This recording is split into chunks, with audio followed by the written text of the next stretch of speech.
Shankar, கமலஹாசனின் mega கூட்டணியில் நேற்று உலகம் முழுவதும் பிரம்மாண்டமாக வெளியான படம்தான் இந்தியன் 2. அனிருத் இப்படத்திற்கு இசை அமைத்துள்ள நிலையில் கமலஹாசனுடன் இணைந்து சித்தார்த், எஸ். சூர்யா, சமுத்திரக்கனி, பாபி சிம்ஹா, பிரியா பவானி சங்கர், ரகுல் பிரீத் சிங், நெடுமுடி வேணு, விவேக் உள்ளிட்ட பலர் நடித்திருந்தார்கள்.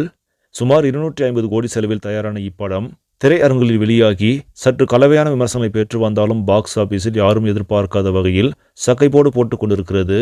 படம் வெளியான முதல் நாளிலேயே உலக அளவில் கிட்டத்தட்ட 60 கோடிக்கு மேலாக வசூலித்து அசத்தியது. படம் நன்றாக இருந்தாலும் வேண்டுமென்றே படத்தின் மீது மோசமான விமர்சனங்களை கூட்டி கமலை அரசியல் ரீதியாக பழிவாங்குவதாக பலர் குற்றம் சாட்டி வருகின்றனர். இதற்கிடையே படம் வெளியான 2வது நாளான சனிக்கிழமை விடுமுறை தினம் என்பதால் படத்தின் வசூல் அதிகரித்தே காணப்படுகிறது.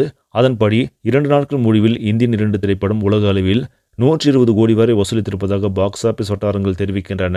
அடுத்து ஞாயிற்றுக்கிழமை விடுமுறை தினம் என்பதால் நிச்சயம் இப்படம் 3 நாட்கள் முடிவில் 150 கோடிக்கு மேலாக வசூலித்து சாதனை படைக்கும் என்று எதிர்பார்க்கப்படுகிறது.